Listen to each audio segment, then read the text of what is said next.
Welcome to our channel Healthy Life.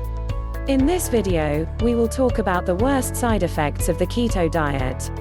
Before starting this video, I just quickly want to recommend my favorite keto resources that I think you will also love. The first one is to get 200 fat shredding keto recipes for free.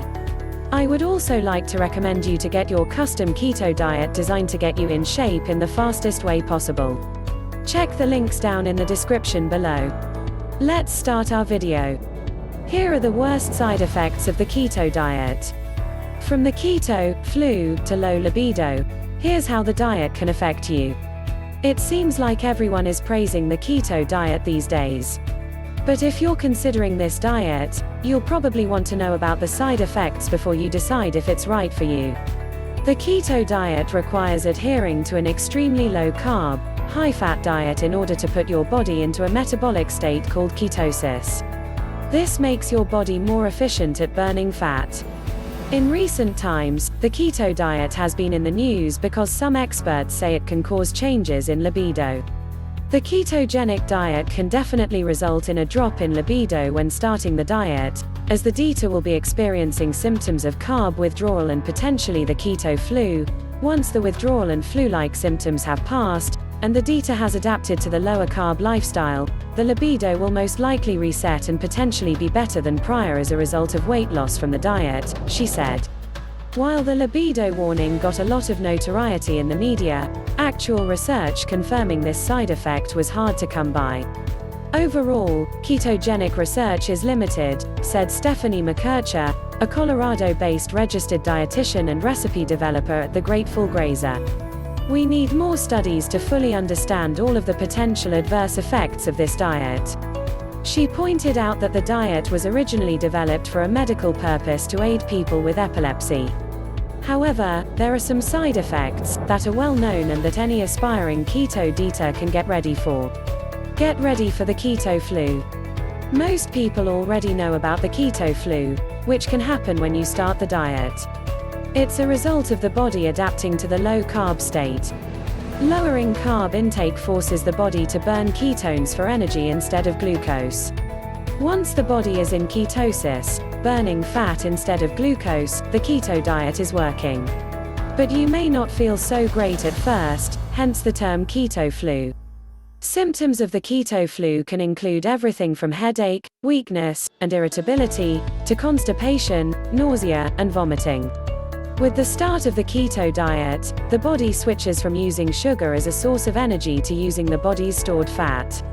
In the process of breaking down fat, the body produces ketones, which are then removed by the body through frequent and increased urination. This may lead to dehydration and flu-like symptoms, such as fatigue, dizziness, irritability, nausea, and muscle soreness. With this frequent urination, there is also the inevitable loss of electrolytes, which can exacerbate these symptoms.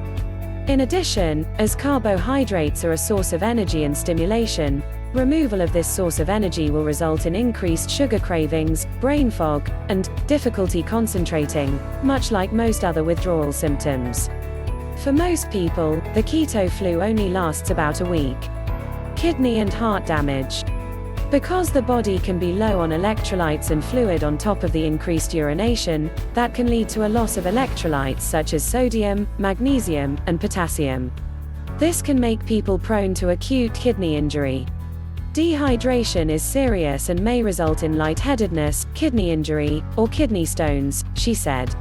This may put the dieta at risk of a cardiac arrhythmia, as electrolytes are necessary for the normal beating of the heart.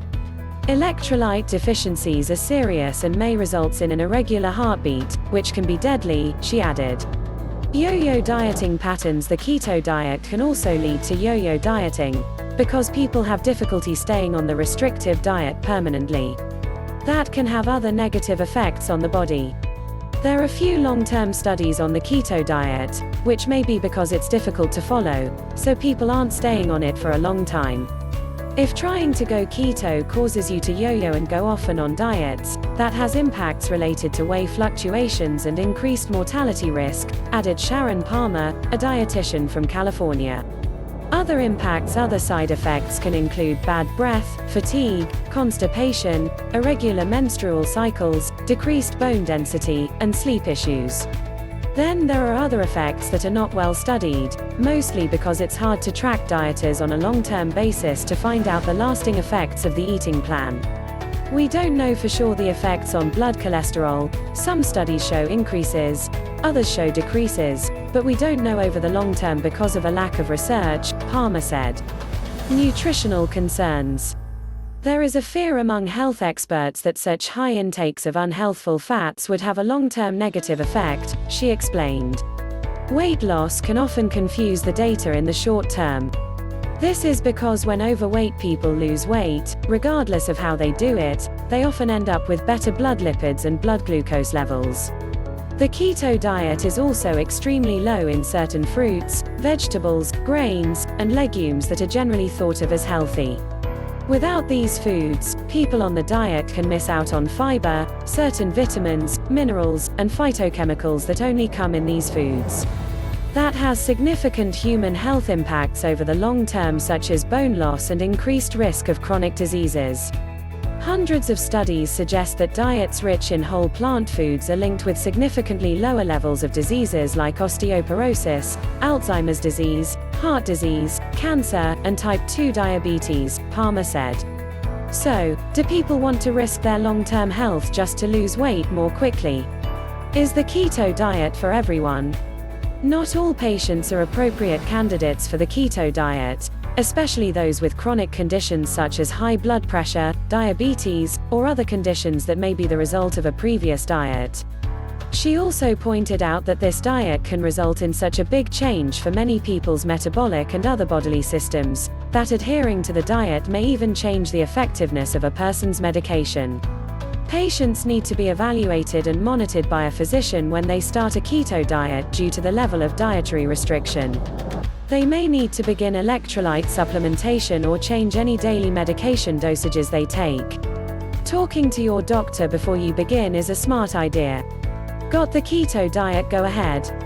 You'll want to boost your water intake before you start. Some patients may need to supplement with sodium, as long as they do not have blood pressure issues. Some may even need prescription potassium supplementation, as it's an electrolyte that can be taken with low risk of overdose. Keto dieters may have to up their carb intake if they have continued issues with hydration. Keto is not a great long-term diet, as it is not a balanced diet. A diet that is devoid of fruit and vegetables will result in long-term micronutrient deficiencies that can have other consequences. The keto diet can be used for short-term fat loss so long as the patient is medically supervised. But it's not a permanent weight loss or maintenance solution. The keto diet is a very successful way for rapid weight loss as long as it is done safely. You do not want to cause bigger problems in order to solve a smaller one. Thanks for watching this video. I hope you like it. Click the links in the description for recommended keto resources. If you like this video, then please like, comment, share and subscribe.